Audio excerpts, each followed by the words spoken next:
My name is Jackson Robert Wells, and this is my new student dialogue.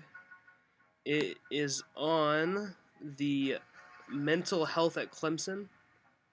That was my workshop I went to. And first thing we did when we got there was a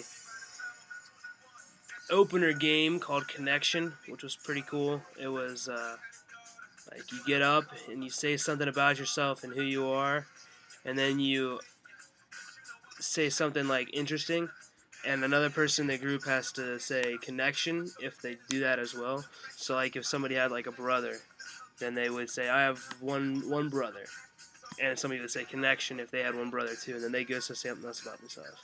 And I got to meet a lot of cool people and learn what was interesting to them, what they had, like what their interesting facts were about them, and we got to make connections that way too. So after we did that and learned who everyone was, we split up into groups, and we did this worksheet over here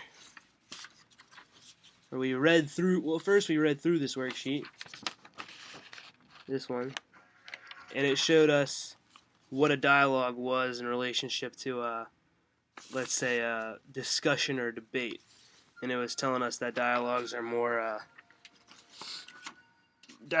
friendly, and you don't put down anyone. You only lift them up. You only say stuff to other people in the group that's gonna make them feel good. And we once we learned what a dialogue was. Yo, shut up! I'm doing my new student dialogue, dude. I'm like trying to talk to the computer right now. Yo, watch mine. It's literally 30 seconds of nonsense. Shut up. Anyways, alright. So as I was saying, before I get interrupted by some fools, after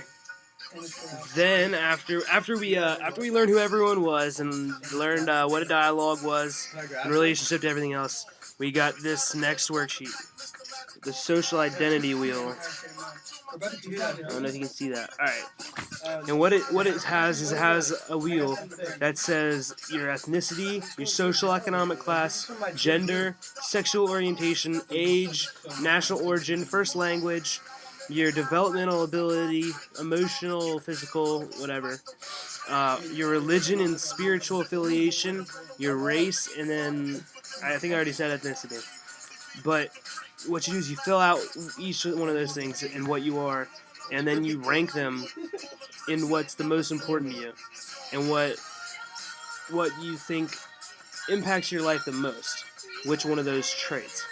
And then when we split into our small groups of 3, we talked about each one of those things and what our number ones were, and then what our number I guess our number 10s, the lowest ones.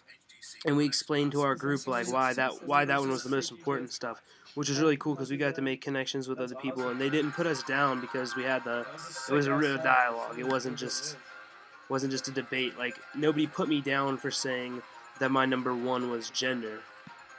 And even though that theirs was religion, and I think the other person's was, I think they were both religion actually. Anyways, that was pretty cool. Or even Zacharoli. So, DJ with Zacharoli. He said we're gonna. It's DJ this one, dude. Yeah, asks on this if I felt my group achieved a true dialogue, and I truly do. We had a good discussion on everything that we did, including that small group, and then the next group activity we did, which was about mental health and like what our perceptions of different mental illnesses are. And the active voices in our dialogue, I don't really know what that means, but if it's asking if there was like people who talk the most, of course there was. That's how dialogues always go. Some people were quieter than others, but there were obviously people who talked more than others just because they had a more personal experience on the subject, which is good. You need those kind of people in your group. and That's so good. there were more reserved Yo, I voices in think your Tucker dialogue got like Crowder normal as Oil. well. Some Same people with who Matt might Billy not got be able to Crowder relate Oil with and, like, the Great Goose, dude. they might not be He got able to fucking- relate he with got the your jackpot. topic as much as other people, but they certainly were a good part of our dialogue in the fact that they listened and Pretty Lights is ill. contributed in that way. Yo, play this. What role did I play in the Play group? this. I was more in the Sounds middle. like 1901. I talked a little bit, but I didn't have many much experience with the different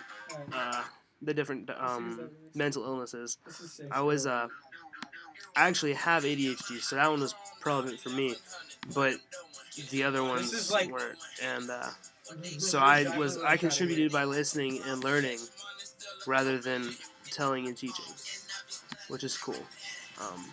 Oh yeah, I remember this song, dude.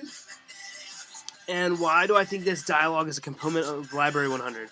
Well, I think it's important for students to connect with each other and learn from each other. So that was really important. That might be a big reason why it's included in a component of Library 100. And as far as if it was a useful tool in my university experience, certainly. I think that this dialogue helped us to learn how the perceptions of mental illnesses aren't necessarily correct. Alright, go easy, And though. people might be depressed, but that doesn't mean that they're depressed 24/7. And I think Dude, go easy. they were very right by saying that common misconception is very inappropriate. Yo, you want to start working out on Monday?